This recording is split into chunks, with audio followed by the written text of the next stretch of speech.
Thank you very much, Karen, and thank you also to you, your members, your committee. It is a great pleasure to join with you today, and it's fantastic to look out and see such a full room for the annual Christmas luncheon. Now, in the lead up today, I got a bit of advice because I know there's a bit of a tradition around here that the minister, the patron, speaks for an incredibly long period of time and absolutely bores you all to tears. No, I don't think it's right, but I don't intend speaking for too long today. In fact, I'm very happy to take as many questions as Karen will allow in the time required. I'm very keen just to basically answer some questions.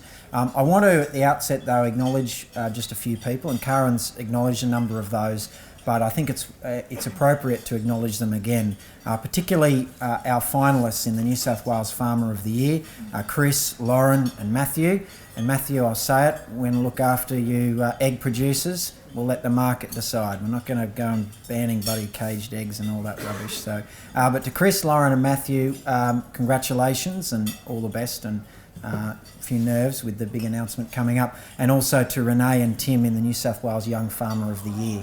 I also want to acknowledge James Jackson, the President of the New South Wales Farmers Association, and Pete Arkle, the CEO, and thank them for their hard work representing the farming sector in our state, and also the very strong relationship we've developed with me personally since the March election, and the number of goals, despite the absolute devastating time that we've been having with drought, the number of important goals that we've been able to kick in a very short period of time, and that only happens through working very closely together. So again, thank you very much, gentlemen. Well, I was out at Cobar probably I've been out a few times, but I was out there probably about 6 weeks ago, and I ran into my good mate out there, the Mayor of Cobar, Lillian Brady. And for those of you who don't know Lillian, she's almost 90. She's been Mayor out there for a very long time, and she rules with an absolute iron fist. She famously called Carl Scully a dickhead in the local government conference at my first conference back in 2006, I think it was. Anyway, I went out there and I thought, I'm enjoying the role and was feeling pretty good about myself. And I got out there and she said in front of all the media, Adam, you're the shittest agriculture minister we've ever had. And I said, well, hello, Lillian, how are you today? And I said, why is that? She said, it hasn't effing rained since you've had the job. And a week after I left, they got 90 mils. So I'm gonna claim that, Cobar and Burke and Louth out there. But look, that's been really the story of the last 12, 18 months, 2 years, 2.5, 3 years, depending what part of the state you're from. It is without doubt the toughest period that people on the land have experienced, not only in their lifetimes, but really since we started collecting data across Australia and across this state. Yesterday, I convened a meeting of all the agriculture ministers of Australia, all of my state colleagues and federal counterparts in Moree, in the state's northwest, probably among a number of communities, ground zero for the most intense drought where the most intensity of that drought is being experienced. We had a quite sobering, albeit depressing, presentation from the Bureau of Meteorology about the short, medium and long-term forecast.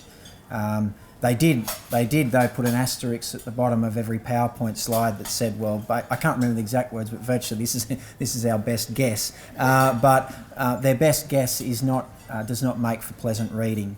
Whilst we'll pause and try and do the best we can to celebrate Christmas, for a lot of people there's not much to celebrate, and we may only be really approaching the halfway mark of this drought and the impacts. So it is something to bear in mind.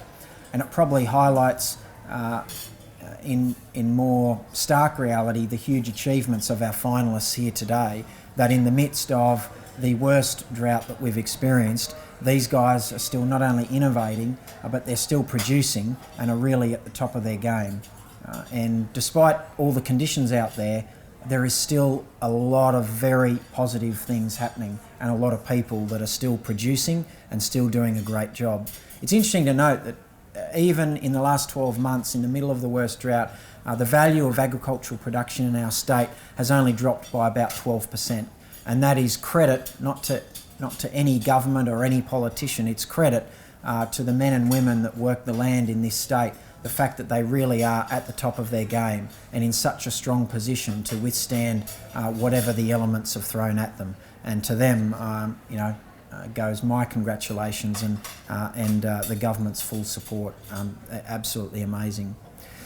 Ladies and gentlemen, today is a day to celebrate the best achievers in the field of agriculture.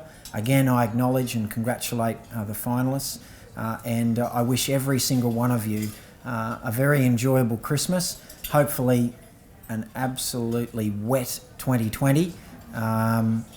Every big drought is broken by big floods, and whilst I hate those too, we'll take a few of those, I reckon, at the moment. So here's to hoping to a very, very wet 2020. Again, congratulations to our finalists, all the very best, and to each and every one of you, a very Merry Christmas.